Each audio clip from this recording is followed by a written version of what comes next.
You are all a lost generation. Gertrude Stein in Conversation. One generation passeth away, and another generation cometh, but the earth abideth forever. The sun also ariseth, and the sun goeth down, and hasteth to the place where he arose. The wind goeth toward the south, and turneth about unto the north. It whirleth about continually, and the wind returneth again according to his circuits. All the rivers run into the sea, yet the sea is not full. Unto the place from whence the rivers come, thither they return again. Ecclesiastes. Book 1. Chapter 1. Robert Cohn was once middleweight boxing champion of Princeton. Do not think that I am very much impressed by that as a boxing title, but it meant a lot to Cohn. He cared nothing for boxing. In fact, he disliked it, but he learned it painfully and thoroughly to counteract the feeling of inferiority and shyness he had felt on being treated as a Jew at Princeton.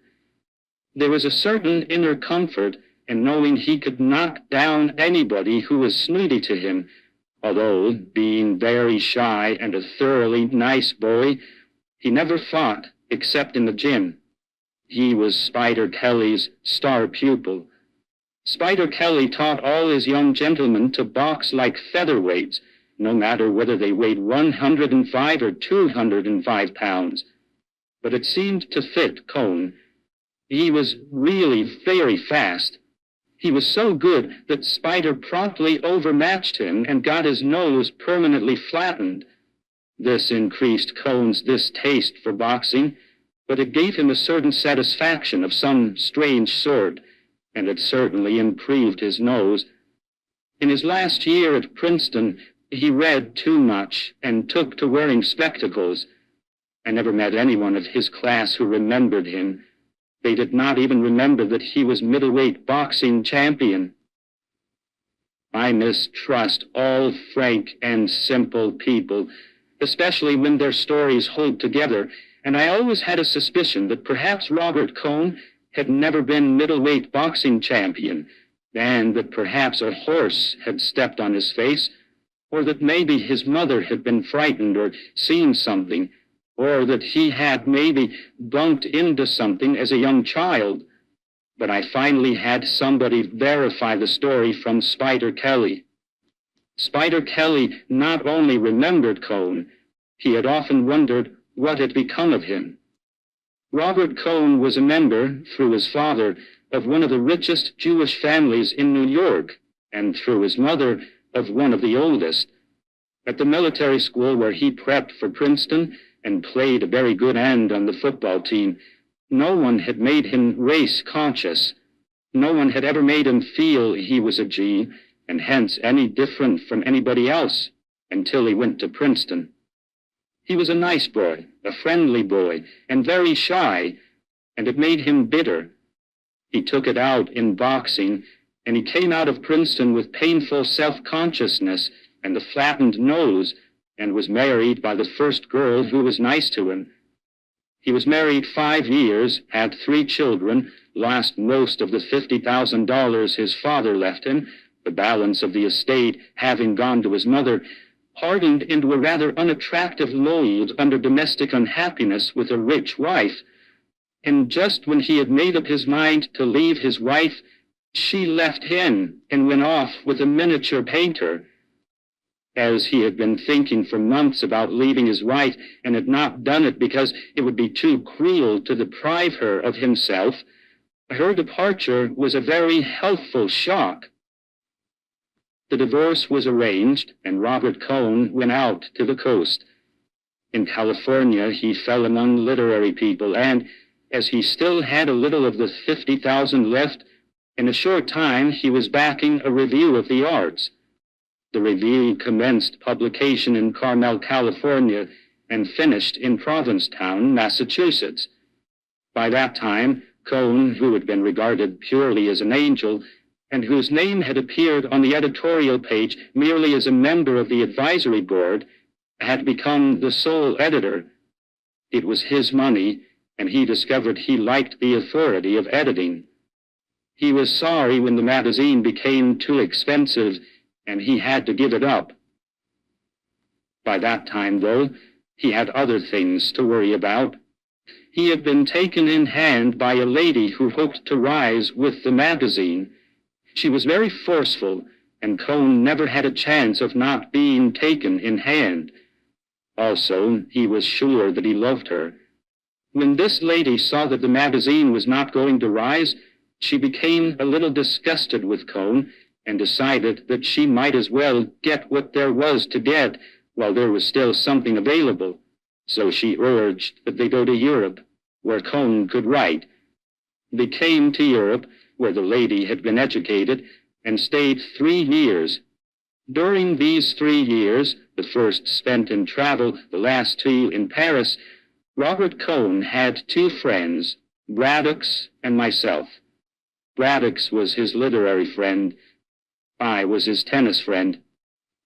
The lady who had him, her name was Frances, found toward the end of the 2nd year that her looks were going, and her attitude toward Robert changed from one of careless possession and exploitation to the absolute determination that he should marry her.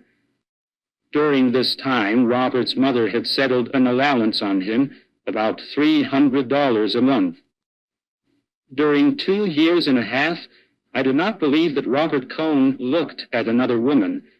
He was fairly happy, except that, like many people living in Europe, he would rather have been in America, and he had discovered writing. He wrote a novel, and it was not really such a bad novel as the critics later called it, although it was a very poor novel. He read many books, played bridge, played tennis, and boxed at a local gymnasium. I first became aware of his lady's attitude toward him one night after the 3 of us had dined together. We had dined at Lavenue's, and afterward went to the Café de Versailles for coffee. We had several chinés after the coffee, and I said I must be going. Cohn had been talking about the 2 of us going off somewhere on a weekend trip. He wanted to get out of town and get in a good walk. I suggested we fly to Strasbourg and walk up to Saint-Odile, or somewhere or other in Alsace.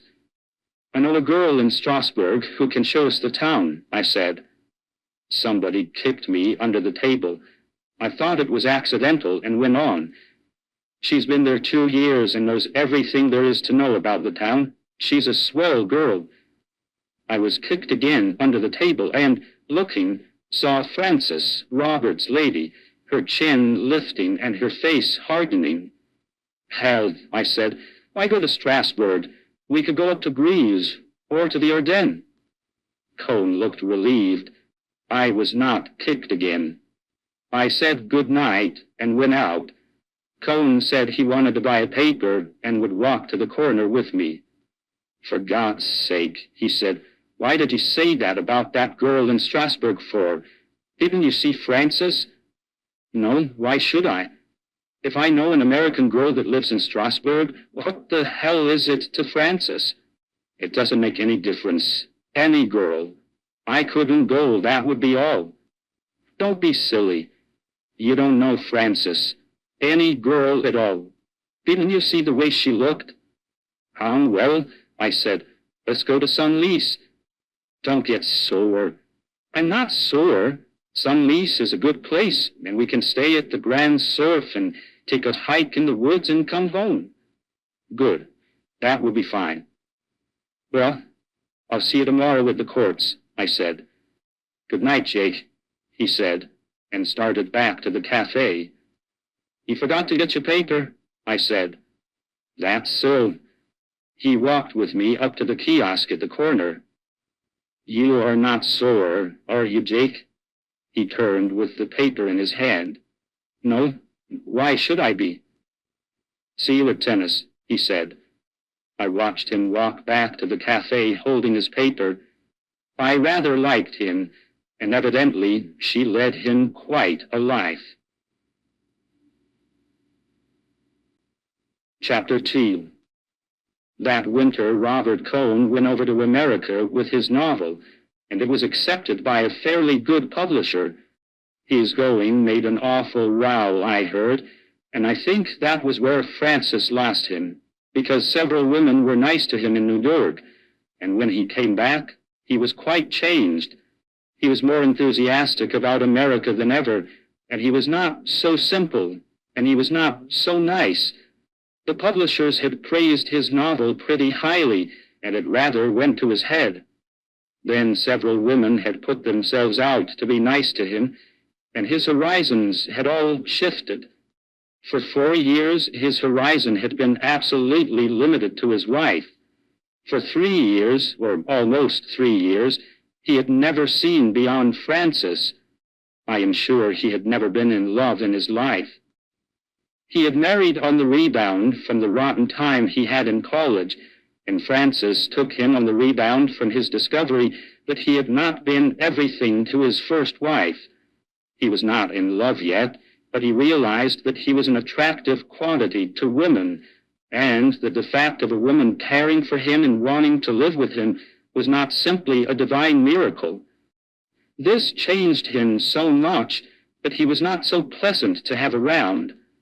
Also, playing for higher stakes than he could afford in some rather steep bridge games with his New York connections, he had held cards and won several $100s.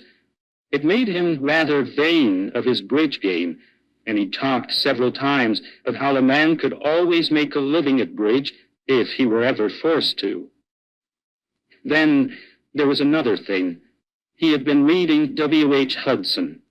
That sounds like an innocent occupation, but Cohn had read and reread The Purple Land. The Purple Land is a very sinister book if read too late in life. It recounts splendid imaginary amorous adventures of a perfect English gentleman in an intensely romantic land, the scenery of which is very well described. For a man to take it at 34 as a guidebook to what life holds is about as safe as it would be for a man of the same age to enter Wall Street direct from a French convent, equipped with a complete set of the more practical algebra books. Cohn, I believe, took every word of The Purple Land as literally as though it had been an R.G. Dunn report. You understand me, he made some reservations, but on the whole, the book to him was sound. It was all that was needed to set him off. I did not realize the extent to which it had set him off until one day he came into my office. "Hello, Robert," I said. "Did you come in to cheer me up?"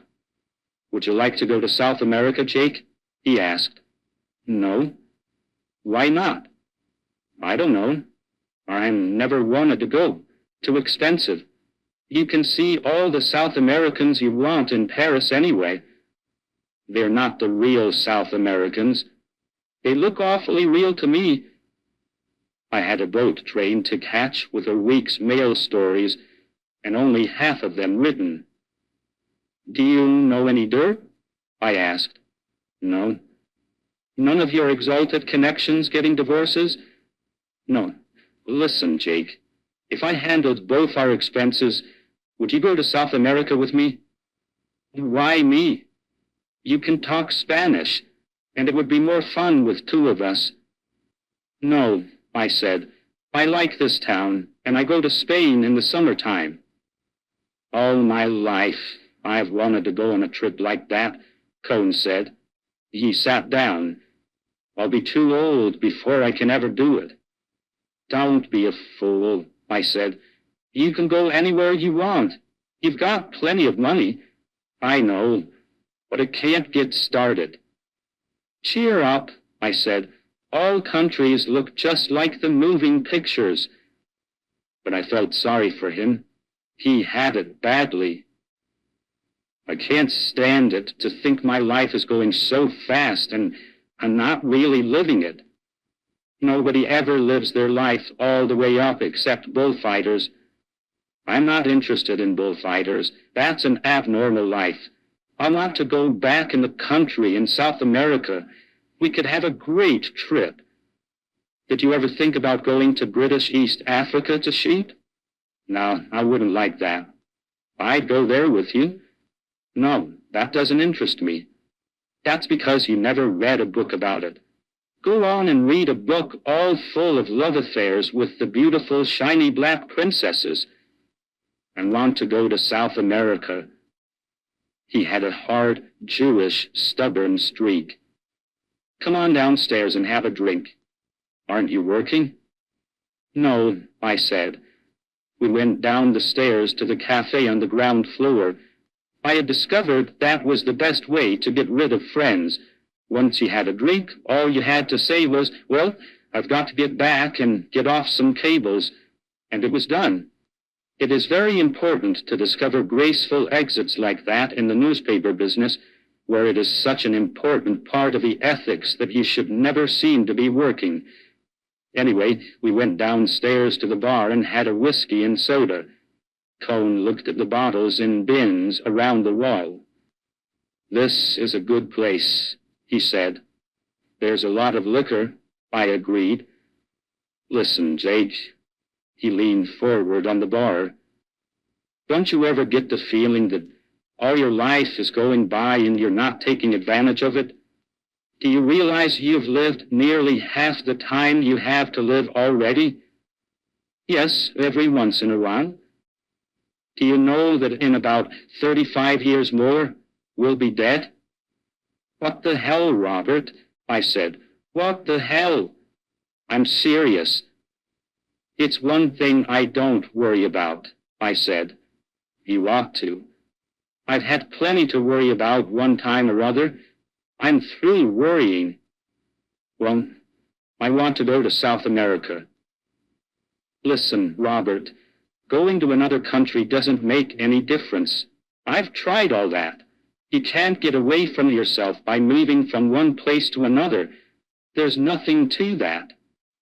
But you've never been to South America. South America, hell! If you went there the way you feel now, it would be exactly the same. This is a good town. Why don't you start living your life in Paris? I'm sick of Paris, and I'm sick of the quarter. Stay away from the quarter. Cruise around by yourself and see what happens to you. Nothing happens to me. I walked alone all one night and nothing happened except a bicycle cop stopped me and asked to see my papers. Wasn't the town nice at night? I don't care for Paris. So there you were. I was sorry for him, but it was not a thing he could do anything about, because right away you ran up against the two stubbornnesses. South America could fix it, and he did not like Paris. He got the first idea out of a book, and I suppose the second came out of a book too. Well, I said, I've got to go upstairs and get off some cables. Do you really have to go? Yes, I've got to get these cables off. Do you mind if I come up and sit around the office? No, come on up. He sat in the outer room and read the papers, and the editor and publisher and I worked hard for 2 hours. Then I sorted out the carbons, stamped on a byline, put the stuff in a couple of big manila envelopes, and rang for a boy to take them to the Gare Saint-Lazare. I went out into the other room, and there was Robert Cone asleep in the big chair. He was asleep with his head on his arms.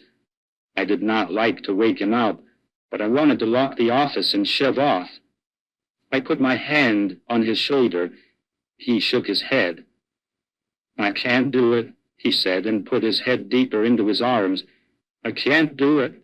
Nothing will make me do it. Robert, I said, and shook him by the shoulder. He looked out. He smiled and blinked. Did I talk out loud just then? Something, but it wasn't clear. God, what a rotten dream. Did the typewriter put you to sleep? Guess so. I didn't sleep all last night. What was the matter? Talking, he said. I could picture it. I had a rotten habit of picturing the bedroom scenes of my friends. We went out to the Café Napolitain to have an aperitif and watch the evening crowd on the boulevard. Chapter 3. It was a warm spring night, and I sat at a table on the terrace of the Napolitan after Robert had gone, watching it get dark and the electric signs come on, and the red and green stop-and-go traffic signal, and the crowd going by, and the horse cabs clippity-clopping along at the edge of the solid taxi traffic, and the pool going by, singly and in pairs, looking for the evening meal. I watched a good-looking girl walk past the table, and watched her go up the street, and lost sight of her, and watched another, and then saw the first one coming back again. She went by once more, and I caught her eye, and she came over and sat down at the table. The waiter came up. "Well, what will you drink?" I asked. "Pernod." "That's not good for little girls." "Little girl yourself. Vite, garçon, un Pernod." "A Pernod for me, too." "What's the matter?" she asked. "Going on a party?" "Sure, aren't you?" "I don't know. You never know in this town." "Don't you like Paris?" "No." "Why don't you go somewhere else?" "Isn't anywhere else." "You're happy, all right." "Happy? Hell!"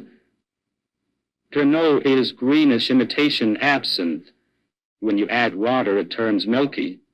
It tastes like licorice, and it has a good uplift, but it drops you just as far. We sat and drank it, and the girl looked sullen. "Well," I said, "are you going to buy me a dinner?" She grinned, and I saw why she made a point of not laughing. With her mouth closed, she was a rather pretty girl. I paid for the saucers, and we walked out to the street. I hailed a horse cab, and the driver pulled up at the curb. Settled back in the slow, smoothly rolling fiacre, we moved up the Avenue de l'Opera, past the locked doors of the shops, their windows lighted, the avenue broad and shiny and almost deserted. The cab passed the New York Herald Bureau, with the window full of clocks. "What are all the clocks for?" she asked. "They show the hour all over America." "Don't kid me."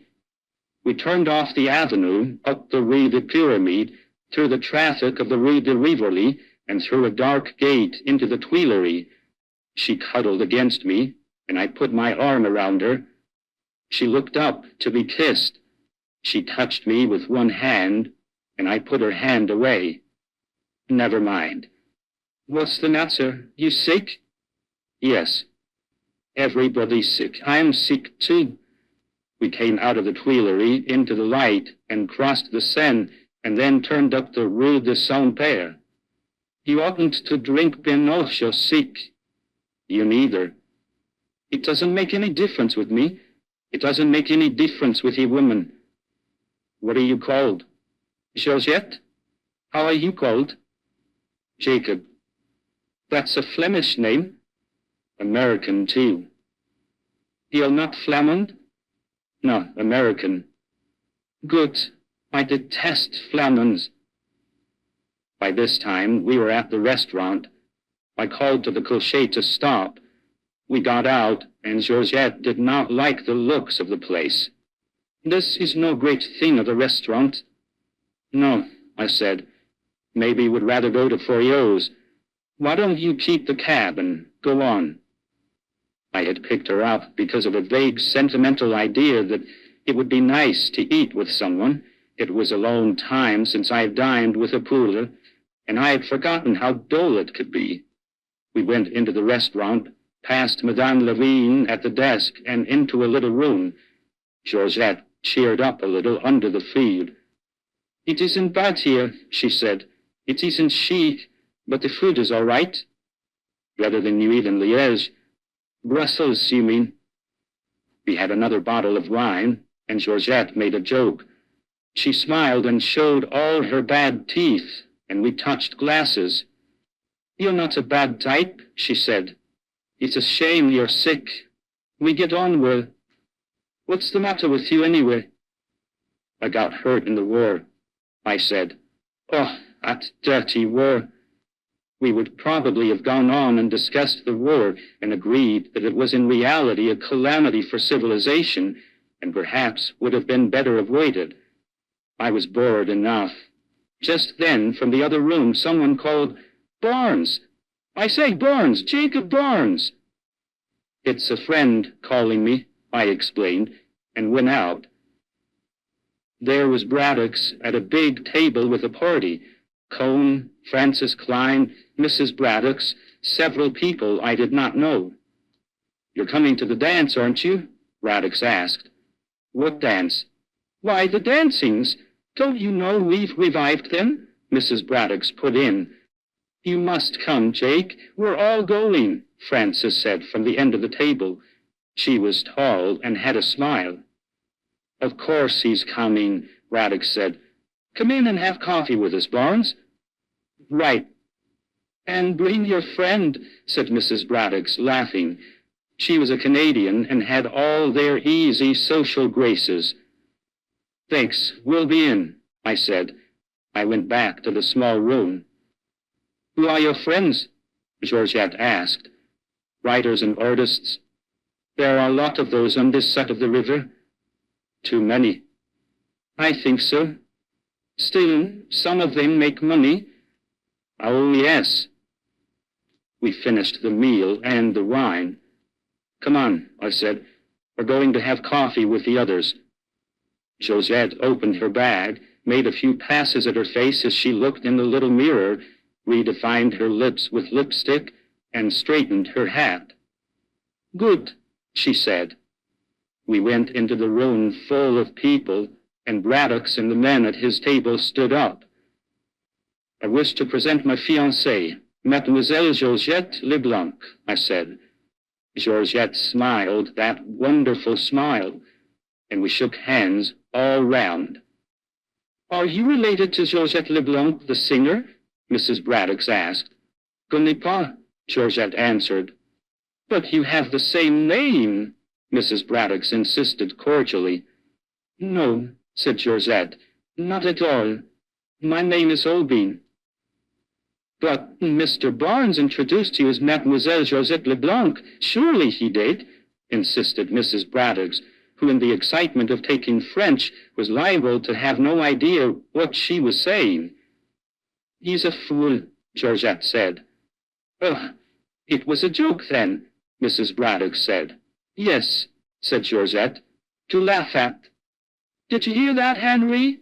Mrs. Braddock called down the table to Braddock. "Mr. Barnes introduced his fiancée as Mademoiselle Leblanc, and her name is actually Aubin." "Of course, darling. Mademoiselle Aubin. I've known her for a very long time." "Oh, Mademoiselle Aubin," Francis Klein called, speaking French very rapidly and not seeming so proud and astonished as Mrs. Braddock's at its coming out really French. "Have you been in Paris long? Do you like it here? You love Paris, do you not?" "Who is she?" Georgette turned to me. "Do I have to talk to her?" She turned to Francis, sitting, smiling, her hands folded, her head poised on her long neck, her lips pursed, ready to start talking again. "No, I don't like Paris. It's expensive and dirty." "Really? I find it so extraordinarily clean, one of the cleanest cities in all Europe." "I find it dirty." "How strange! But perhaps you have not been here very long."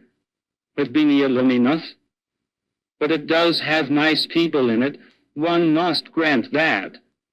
Georgette turned to me. "You have nice friends."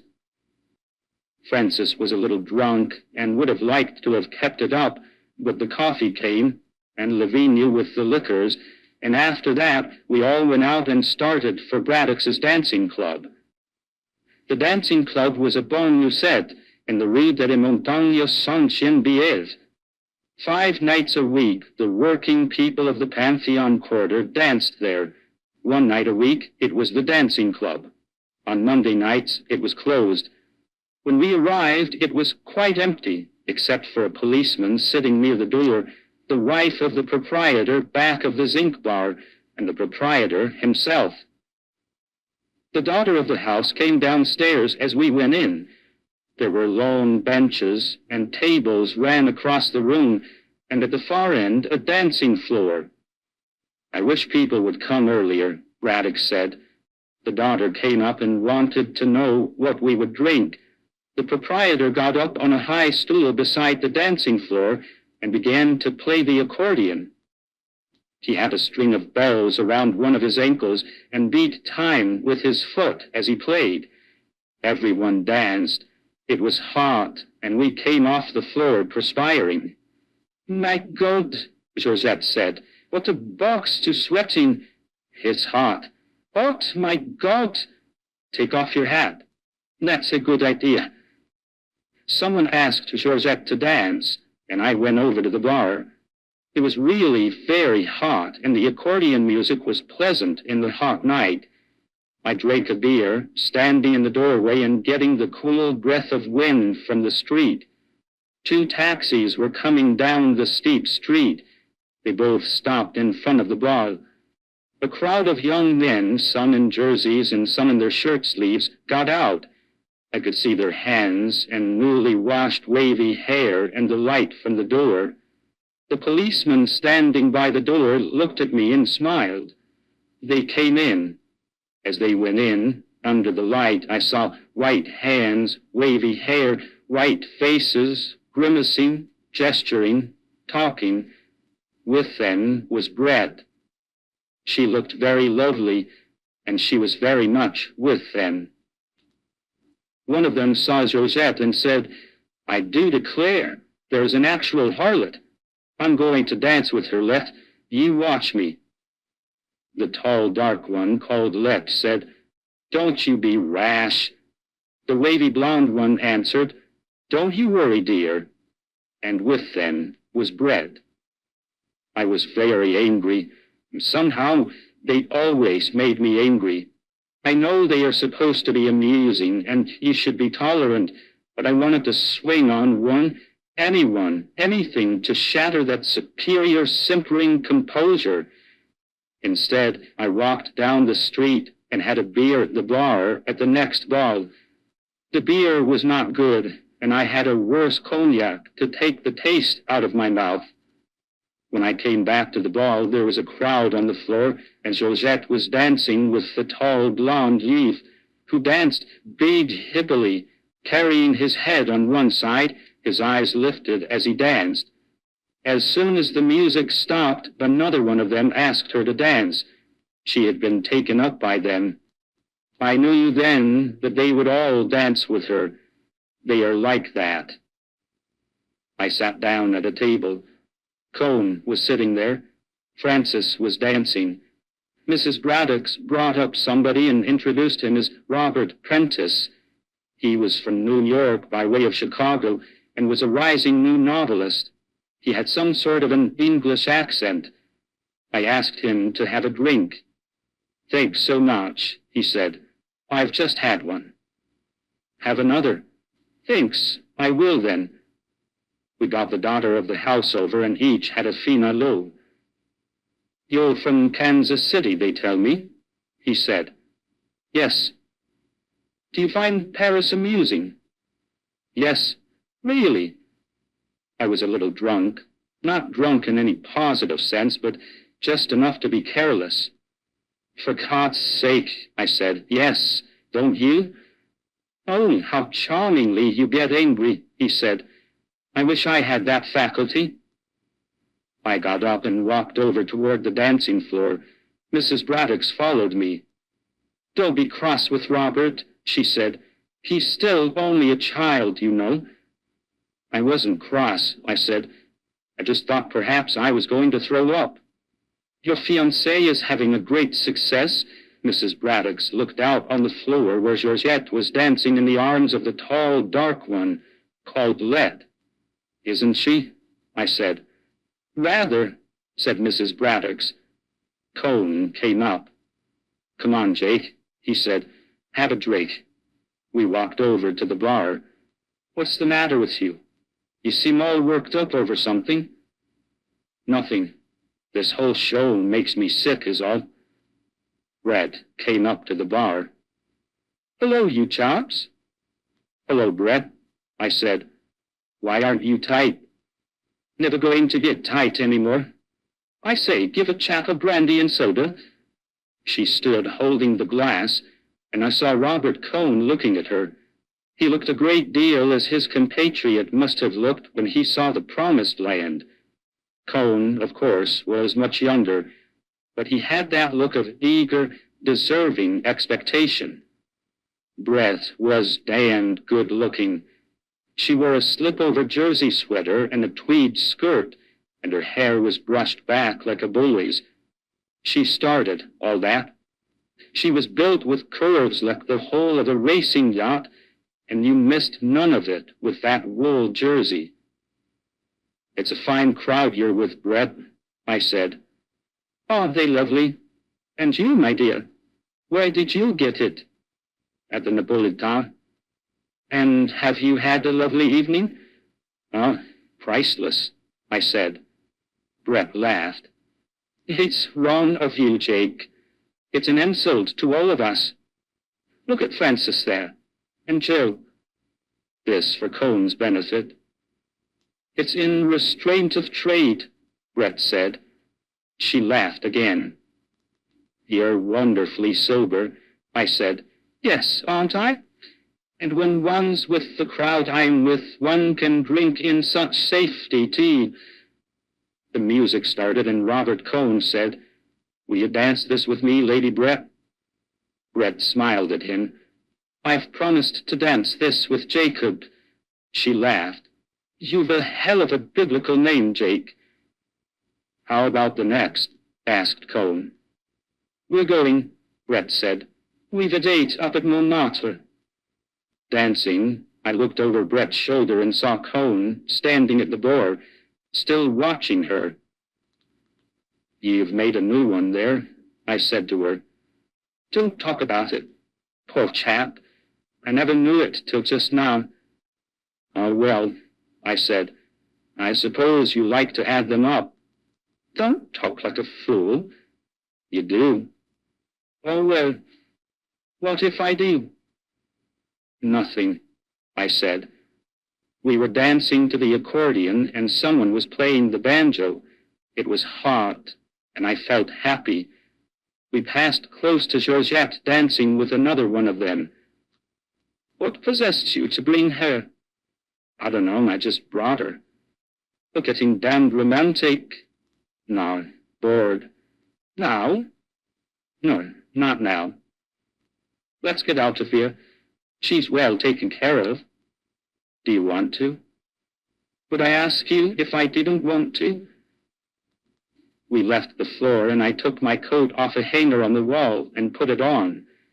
Brett stood by the bar. Cohn was talking to her. I stopped at the bar and asked them for an envelope. The patron found one. I took a 50-franc note from my pocket, put it in the envelope, sealed it, and handed it to the patron. If the girl I came with asks for me, will you give her this? I said. If she goes out with one of those gentlemen, will you save this for me? C'est entendu, monsieur, the patron said. You go now, so early? Yes, I said. We started out the door. Cohn was still talking to Brett. She said good night and took my arm. Good night, Cohn, I said. Outside in the street, we looked for a taxi. You're going to lose your 50 francs, Brett said. Oh, yes. No taxis. We could walk up to the Pantheon and get one. Come on, and we'll get a drink in the pub next door and send for one. You wouldn't walk across the street. Not if I could help it. We went into the next bar, and I sent a waiter for a taxi. Well, I said, we're out away from them. We stood against the tall zinc bar and did not talk and looked at each other. The waiter came and said the taxi was outside. Brett pressed my hand hard. I gave the waiter a franc, and we went out. Where should I tell him? I asked. Oh, tell him to drive around. I told the driver to go to the Parc Monceau and got in and slammed the door. Brett was leaning back in the corner, Her eyes closed. I got in and sat beside her. The cab started with a jerk. "Oh, darling, I've been so miserable," Brett said. Chapter 4. The taxi went up the hill, past the lighted square, then on into the dark, still climbing, then leveled out onto a dark street behind Saint-Étienne-de-Meaux, went smoothly down the asphalt, past the trees and the standing bus at the Place de la Contrescarpe, and turned onto the cobbles of the Rue Mouffetard. There were lighted bars and late open shops on each side of the street.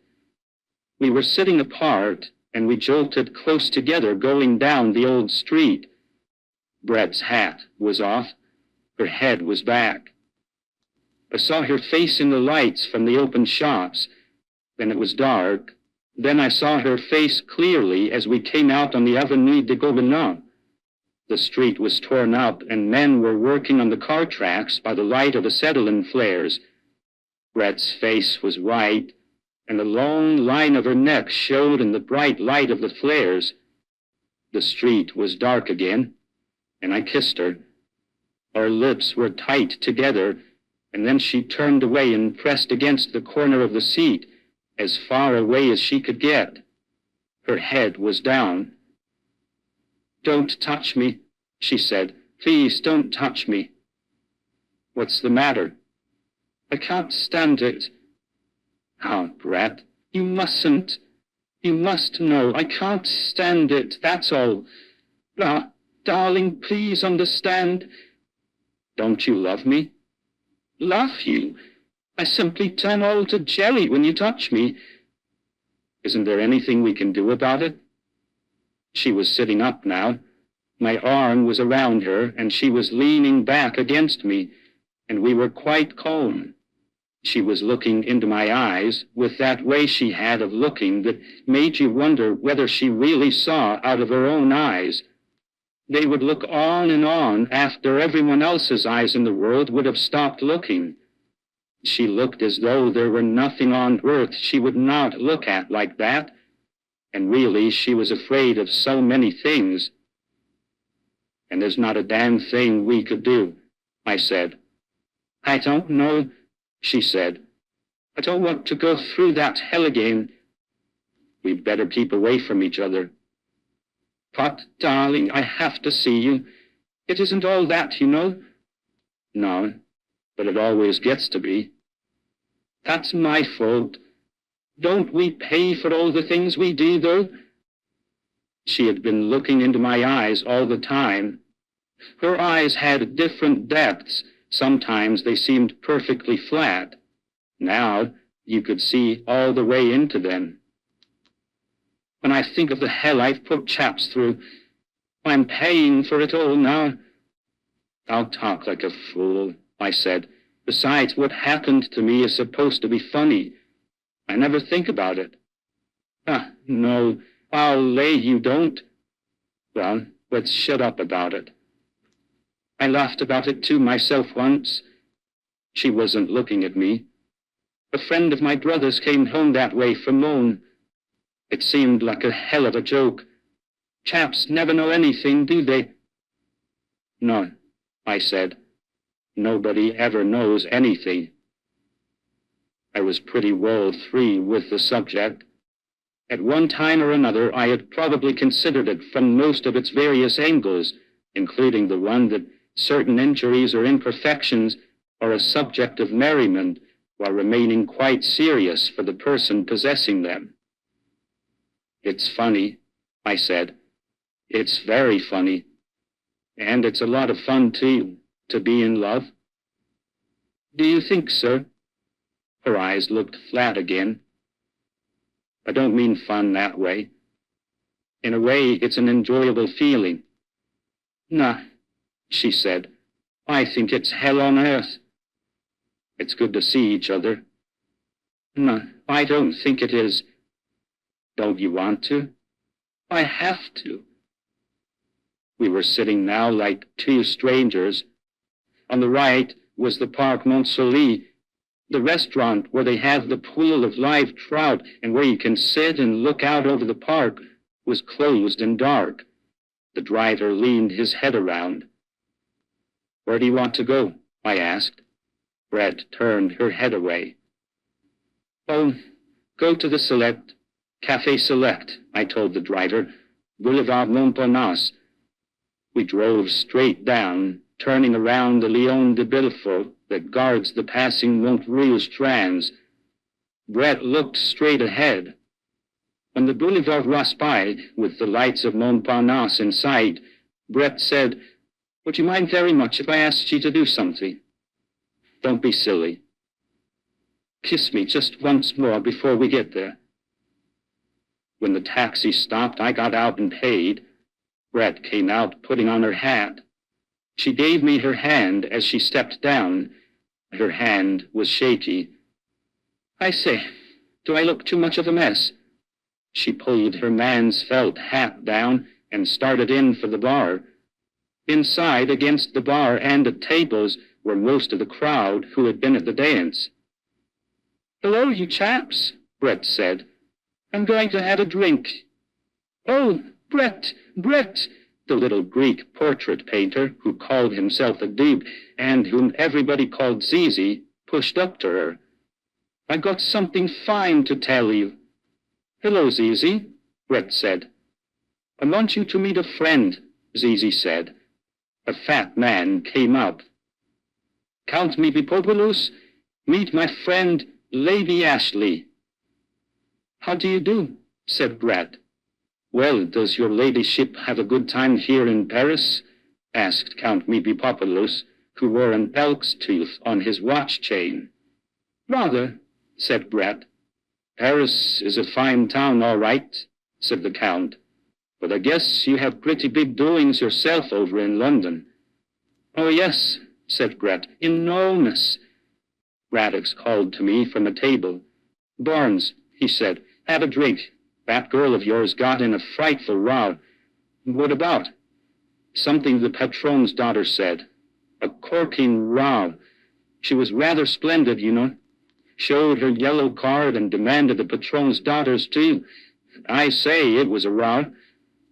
What finally happened? Oh, someone took her home. Not a bad-looking girl. Wonderful command of the idiom. Do stay and have a drink. No, I said, I must shove off. Seen Cone? He went home with Francis, Mrs. Braddock put in. Poor chap, he looks awfully down, Braddock said.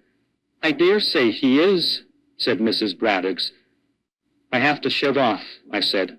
Good night. I said good night to Brett at the door. The Count was buying champagne. Will you take a glass of wine with us, sir? He asked. No, thanks awfully.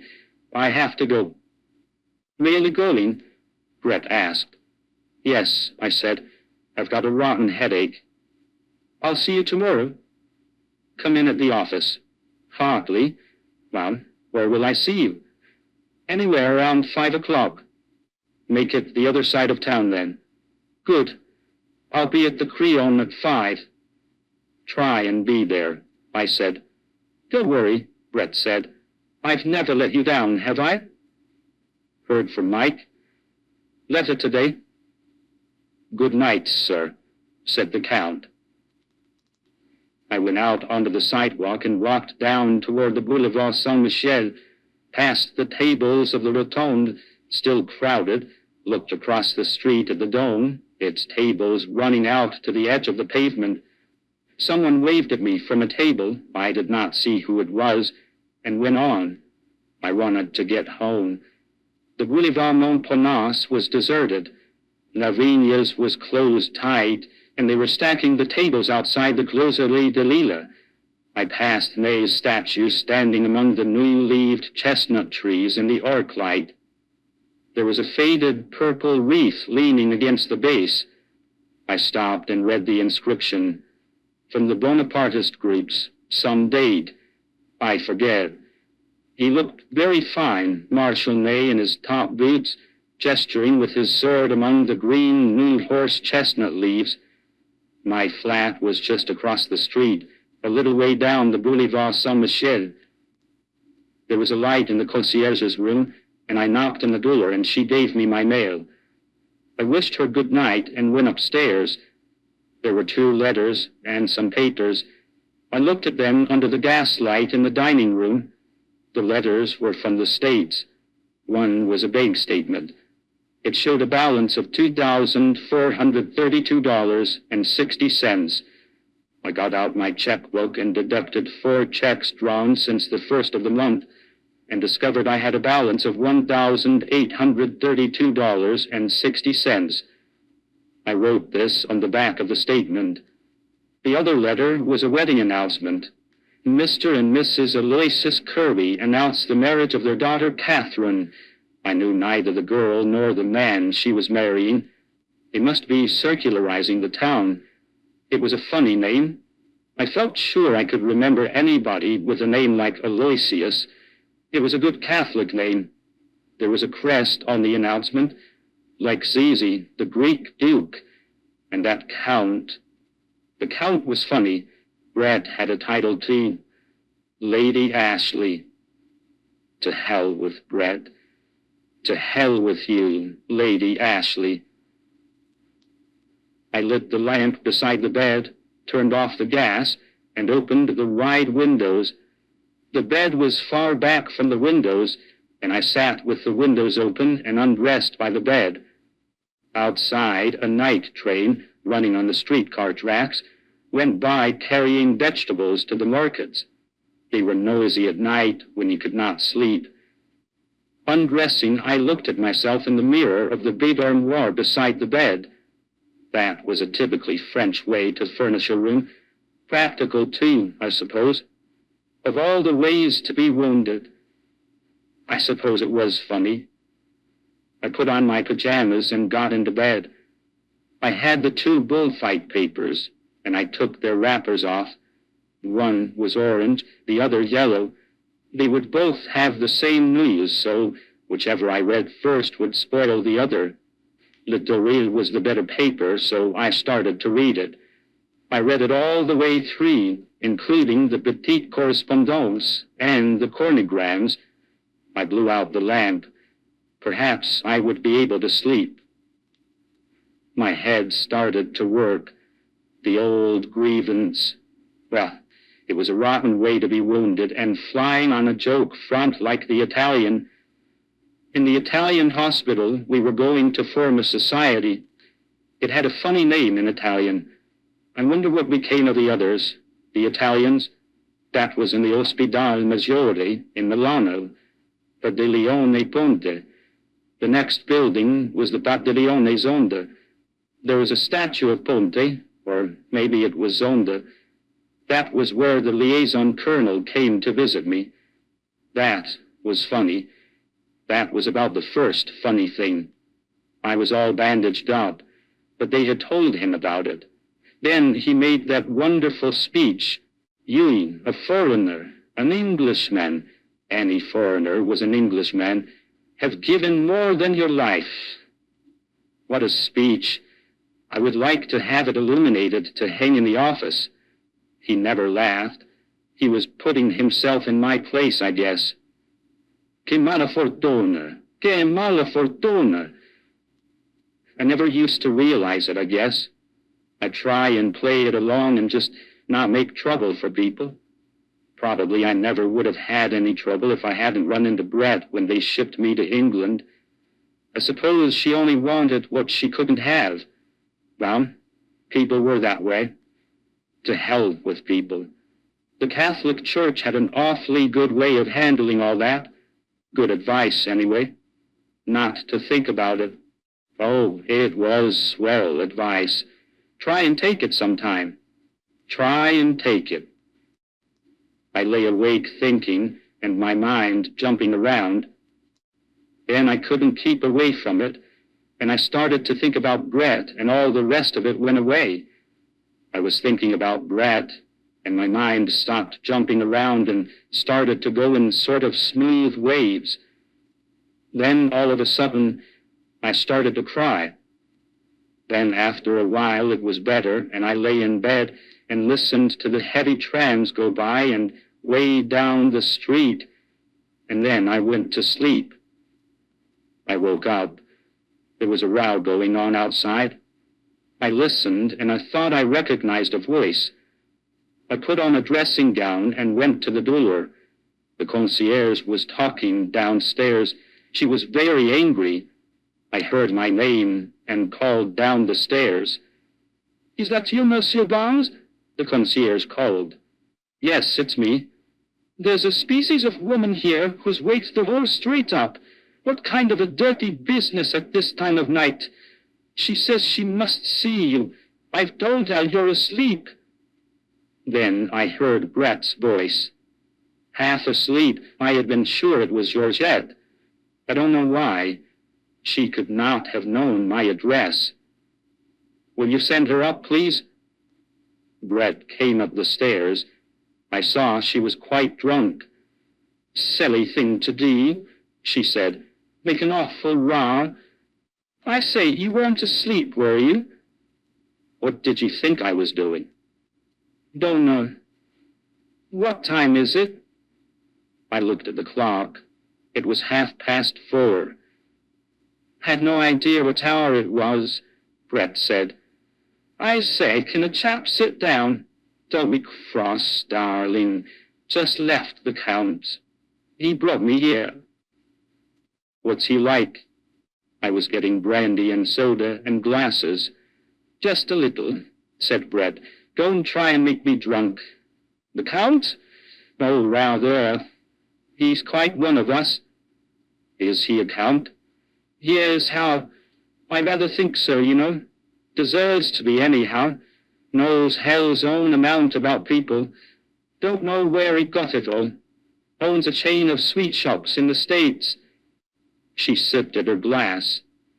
"Think he called it a chain, something like that. Linked them all up. Told me a little about it. Damned interesting. He's one of us, though. Oh, quite, no doubt. One can always tell." She took another drink. "How do I buck on about all this? You don't mind, do you? He's putting up for Zizzy, you know." "Is Zizzy really a dupe to you?" "I shouldn't wonder. Greek, you know. Rotten painter. I rather liked the Count." "Where did you go with him?" "Oh, everywhere. He just brought me here now. Offered me $10,000 to go to Biarritz with him. How much is that in pounds?" "Around 2,000. "Not of money." I told him I couldn't do it. He was awfully nice about it. Told him I knew too many people in Biarritz. Brett laughed. "I say, you are slow on the uptake," she said. I had only sipped my brandy and soda. I took a long drink.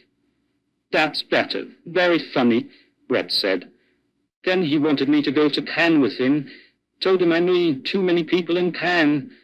Monte Carlo. Told him I knew too many people in Monte Carlo. Told him I knew too many people everywhere. Quite true, too. So I asked him to bring me here." She looked at me, her hand on the table, her glass raised. "Don't look like that," she said. "Told him I was in love with you." "True, too. Don't look like that. He was damn nice about it. Wants to drive us out to dinner tomorrow night. Like to go?" "Why not?" "I'd better go now." "Why?" "Just wanted to see you. Damned silly idea. Wants to get dressed and come down. He's got the car just up the street." "The Count?" "Himself. And a chauffeur in livery. Going to drive me around and have breakfast in the Bois. Hampers. Got it all at Zelly's. Dozen bottles of Nuns. Tempt you?" "I have to work in the morning," I said. "I'm too far behind you now to catch up and be any fun. Don't be an ass." "Can't do it." "Right. Send him a tender message?" "Anything, absolutely." "Good night, darling." "Don't be sentimental." "You make me ill."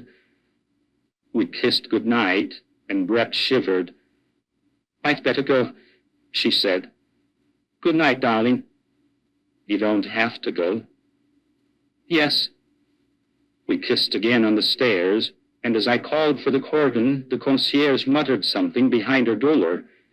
I went back upstairs, and from the open window watched Brett walking up the street to the big limousine drawn up to the curb under the arc light.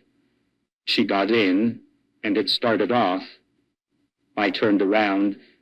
On the table was an empty glass and a glass half full of brandy and soda. I took them both out to the kitchen and poured the half-full glass down the sink. I turned off the gas in the dining room, kicked off my slippers sitting on the bed, and got into bed. This was Brett that I had felt like crying about. Then I thought of her walking up the street and stepping into the car as I had last seen her, and, of course, in a little while I felt like hell again. It is awfully easy to be hard-boiled about everything in the daytime, but at night, it is another thing. Chapter 5. In the morning I walked down the boulevard to the Rue Soufflot for coffee and brioche. It was a fine morning. The horse-chestnut trees in the Luxembourg Gardens were in bloom. There was the pleasant early morning feeling of a hot day. I read the papers with the coffee and then smoked a cigarette. The flower women were coming up from the market and arranging their daily stock. Students went by, going up to the law school or down to the Sorbonne. The boulevard was busy with trams and people going to work. I got on an S-bus and rode down to the Madeleine, standing on the back platform. From the Madeleine, I walked along the Boulevard de Capucines to the Opera and up to my office.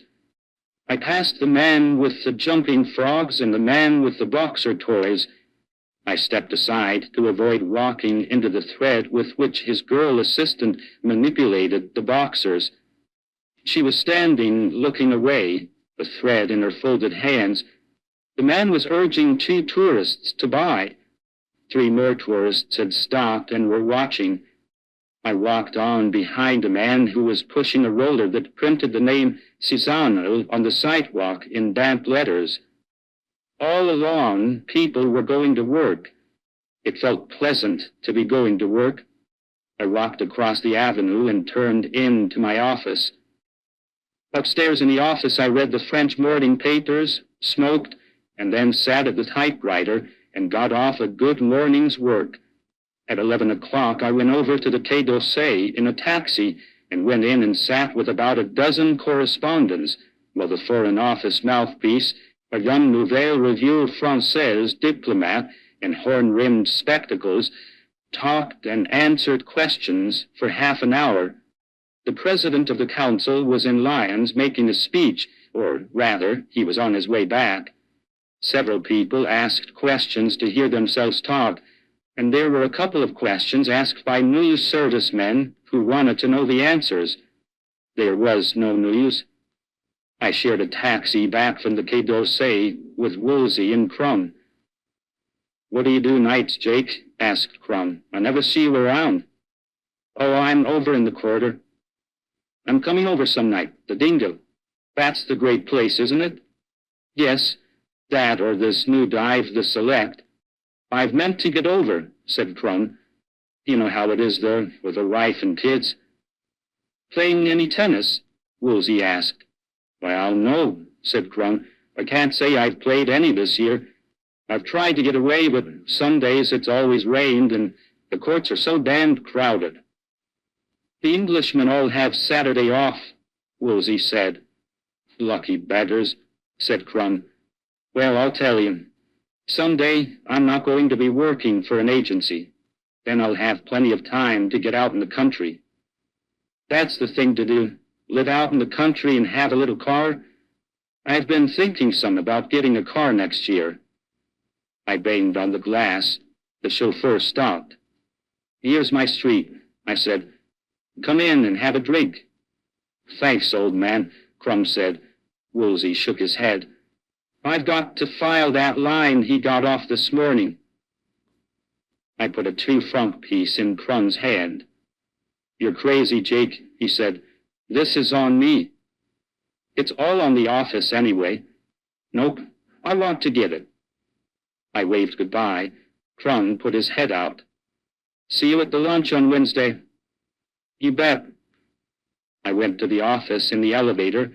Robert Cohn was waiting for me. Hello, Jake, he said. Going out to lunch? Yes, let me see if there's anything new. Where will we eat? Anywhere. I was looking over my desk. Where do you want to eat? How about Wetzel's? They've got good hors d'oeuvres. In the restaurant we ordered hors d'oeuvres and beer. The sommelier brought the beer, tall, beaded on the outside of the steins, and cold. There were a dozen different dishes of hors d'oeuvres. Have any fun last night? I asked. No, I don't think so. How's the writing going? Rotten. I can't get the second book going. That happens to everybody. Oh, I'm sure of that. It gets me worried, though. Thought any more about going to South America? I mean that. Well, why don't you start off? Frances. Well, I said, take her with you. She wouldn't like it. That isn't the sort of thing she likes. She likes a lot of people around. Tell her to go to hell? I can't. I've got certain obligations to her. He shoved the sliced cucumbers away and took a pickled herring. What do you know about Lady Brett Ashley, Jake? Her name's Lady Ashley. Brett's her own name. She's a nice girl, I said. She's getting a divorce and she's going to marry Mike Campbell. He's over in Scotland now. Why? She's a remarkably attractive woman, isn't she? There's a certain quality about her, a certain fineness. She seems to be absolutely fine and straight. She's very nice. I don't know how to describe the quality, Cohn said. I suppose it's breeding. You sound as though you liked her pretty well. I do. I shouldn't wonder if I were in love with her. She's a drunk, I said. She's in love with Mike Campbell, and she's going to marry him. He's going to be rich as hell someday. I don't believe she'll ever marry him. Why not? I don't know. I just don't believe it. Have you known her a long time? Yes, I said. She was a VAD in a hospital I was in during the war. She must have been just a kid then. She's 34 now. When did she marry Ashley? During the war, her own true love had just kicked off with a dysentery. You talk sort of bitter. Sorry. I didn't mean to. I was just trying to give you the facts. I don't believe she would marry anybody she didn't love. Well, I said, she's done it twice. I don't believe it.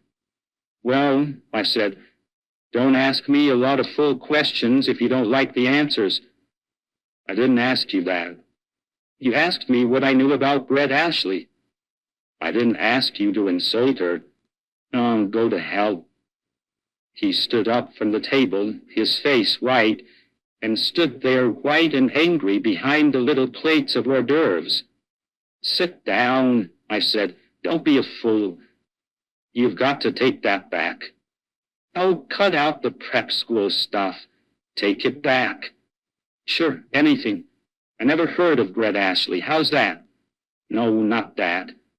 About me going to hell. Oh, don't go to hell, I said. Stick around. We're just starting lunch. Cohn smiled again and sat down. He seemed glad to sit down. What the hell would he have done if he hadn't sat down? You say such damned insulting things, Jake. I'm sorry. I've got a nasty tongue. I never mean it when I say nasty things. I know it, Cohn said. You're really about the best friend I have, Jake. God help you, I thought. Forget what I said out loud. I'm sorry. It's all right. It's fine. I was just sore for a minute. Good. Let's get something else to eat. After we finished the lunch, we walked up to the Café de la Paix and had coffee. I could feel Cohn wanted to bring up Brett again, but I held him off it. We talked about one thing and another, and I left him to come to the office. Chapter 6. At 5 o'clock, I was in the Hotel Crillon waiting for Brett. She was not there, so I sat down and wrote some letters.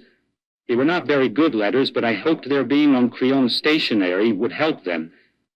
Brett did not turn up, so about 5:45 I went down to the bar and had a Jack Rose with George, the barman. Brett had not been in the bar either, and so I looked for her upstairs on my way out and took a taxi to the Café Select. Crossing the Seine, I saw a string of barges being towed empty down the current, riding high, the bargemen at the sweeps as they came toward the bridge. The river looked nice.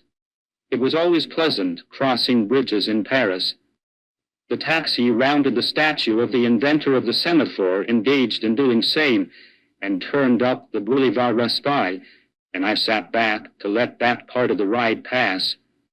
The Boulevard Raspail always made dull riding. It was like a certain stretch on the PLN between Fontainebleau and Montereau that always made me feel bored and dead and dull until it was over. I suppose it is some association of ideas that makes those dead places in a journey. There are other streets in Paris as ugly as the Boulevard Raspail. It is a street I do not mind walking down at all, but I cannot stand to ride alone it. Perhaps I had read something about it once. That was the way Robert Cohn was about all of Paris. I wondered where Cohn got that incapacity to enjoy Paris. Possibly from Mencken. Mencken hates Paris, I believe. So many young men get their likes and dislikes from Mencken. The taxi stopped in front of the Rotonde.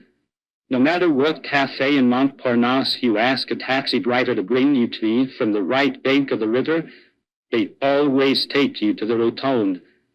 10 years from now, it would probably be the Dome. It was near enough anyway. I walked past the sad tables of the Rotonde to the Select. There were a few people inside at the bar, and outside, alone, sat Harvey Stone.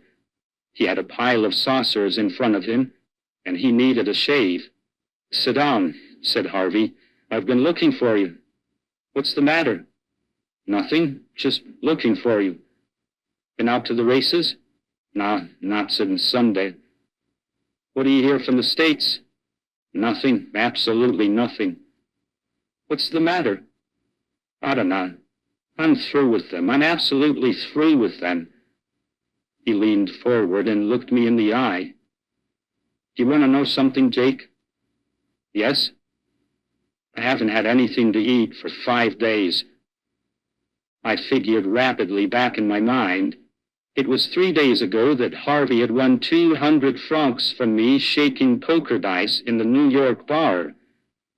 "What's the matter?" "No money. Money hasn't come." He paused. "I tell you, it's strange, Jake. I'm like this. I just want to be alone. I want to stay in my own room and like a cat." I felt in my pocket. "Would 100 help you any, Harvey?" "Yes."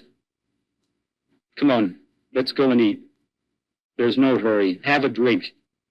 "Better eat." "Nah, when I get like this, I don't care whether I eat or not." We had a drink. Harvey added my saucer to his own pile. "Do you know Mencken, Harvey?" "Yes, why?" "What's he like?" "He's all right. He says some pretty funny things. Last time I had dinner with him, we talked about Hoffenheimer. 'The trouble is,' he said, 'he's a garter snapper.' And that's not bad.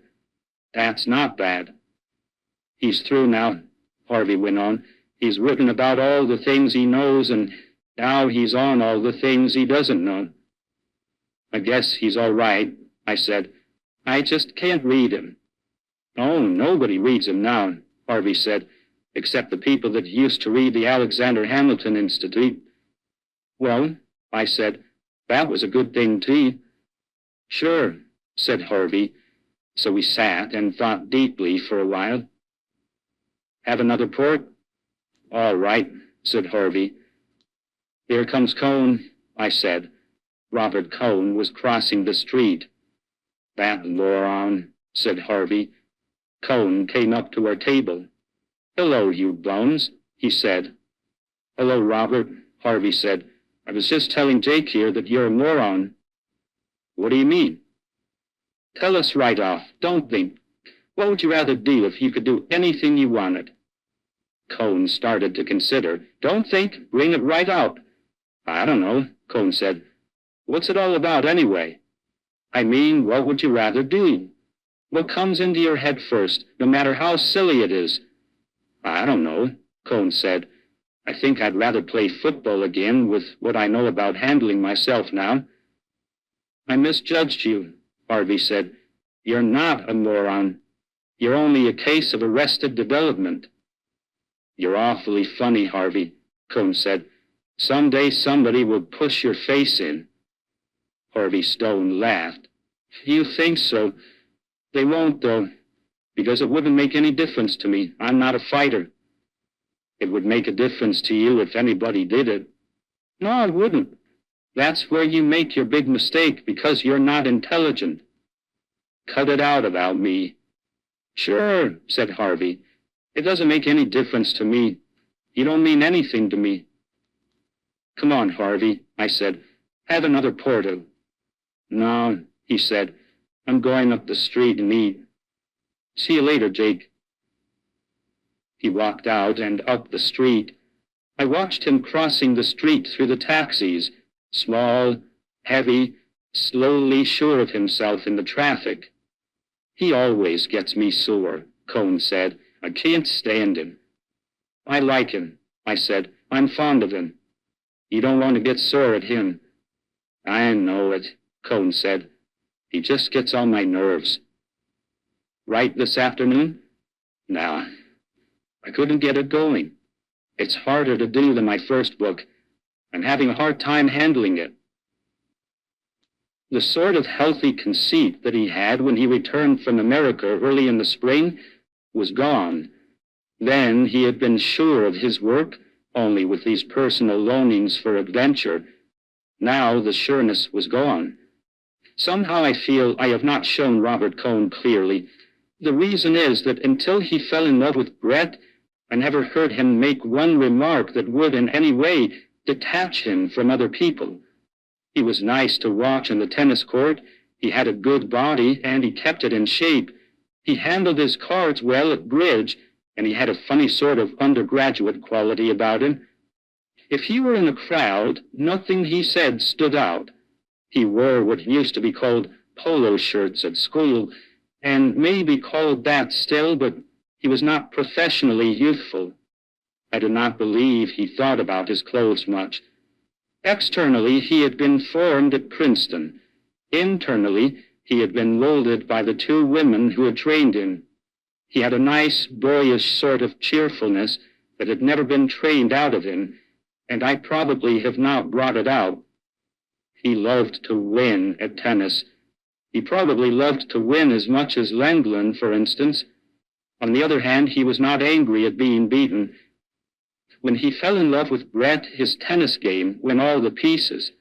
People beat him who had never had a chance with him. He was very nice about it. Anyhow, we were sitting on the terrace of the Café Select, and Harvey Stone had just crossed the street.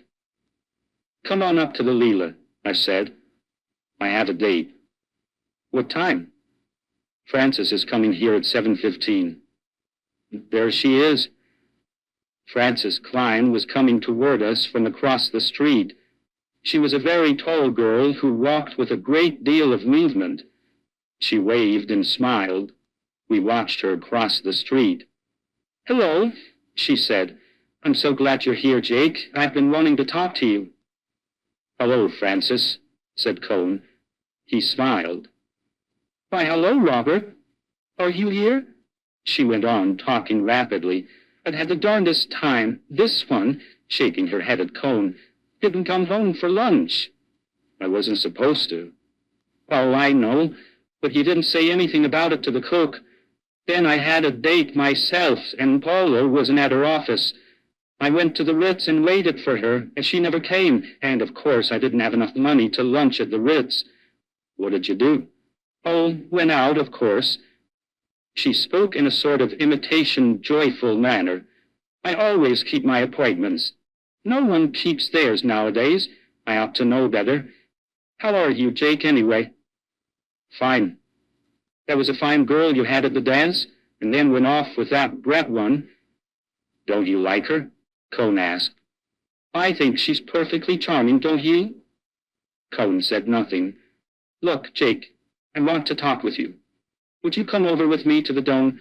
You'll stay here, won't you, Robert? Come on, Jake.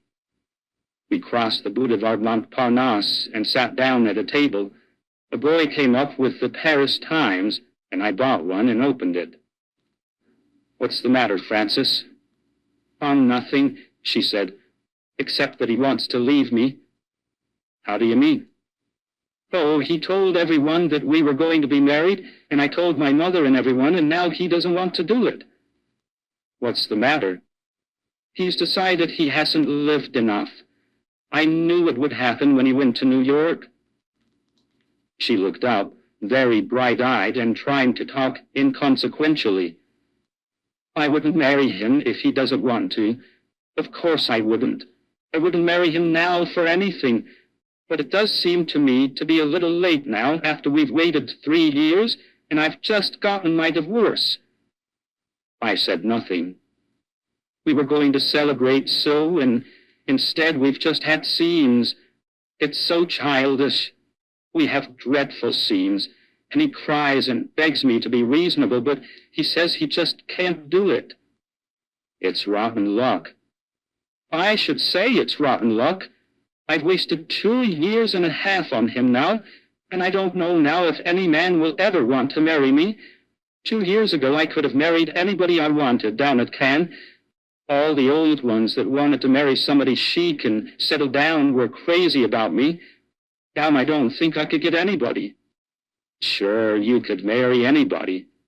No, I don't believe it. And I'm fond of him too, and I'd like to have children. I always thought we'd have children. She looked at me very brightly. I never liked children much, but I don't want to think I'll never have them. I always thought I'd have them and then like them. He's got children. Oh, yes. He's got children, and he's got money, and he's got a rich mother, and he's written a book, and nobody will publish my stuff, nobody at all. It isn't bad either, and I haven't got any money at all. I could have had alimony, but I got the divorce the quickest way. She looked at me again very brightly. It isn't right. It's my own fault, and it's not, too. I ought to have known better. And when I tell him, he just cries and says he can't marry. Why can't he marry? I'd be a good wife. I'm easy to get along with. I leave him alone. It doesn't do any good. It's a rotten shame. Yes, it's a rotten shame. But there's no use talking about it, is there? Come on, let's go back to the cafe. And of course, there isn't anything I can do. No, just don't let him know I talked to you. I know what he wants. Now, for the first time, she dropped her bright, terribly cheerful manner. He wants to go back to New York alone and be there when his book comes out, so when a lot of the little chickens like it. That's what he wants. Maybe they won't like it. I don't think he's that way, really. You don't know him like I do, Jake. That's what he wants to do. I know it. I know it. That's why he doesn't want to marry. He wants to have a big triumph this fall all by himself. Want to go back to the cafe? Yes, come on. We got up from the table. They had never brought us a drink, and started across the street toward the Select, where Cone sat smiling at us from behind the marble-topped table. Well, what are you smiling at? Francis asked him. Feel pretty happy? I was smiling at you and Jake with your secrets. Oh, what I've told Jake isn't any secret. Everybody will know it soon enough. I only wanted to give Jake a decent version. What was it? About your going to England? Yes, about my going to England. Oh, Jake, I forgot to tell you, I'm going to England. Isn't that fine? Yes, that's the way it's done in the very best families. Robert's sending me. He's going to give me £200, and then I'm going to visit friends. Won't it be lovely? The friends don't know about it yet." She turned to Cone and smiled at him. He was not smiling now. "You were only going to give me £100, weren't you, Robert? But I made him give me 200. He's really very generous, aren't you, Robert?" I do not know how people could say such terrible things to Robert Cone. There are people to whom you could not say insulting things.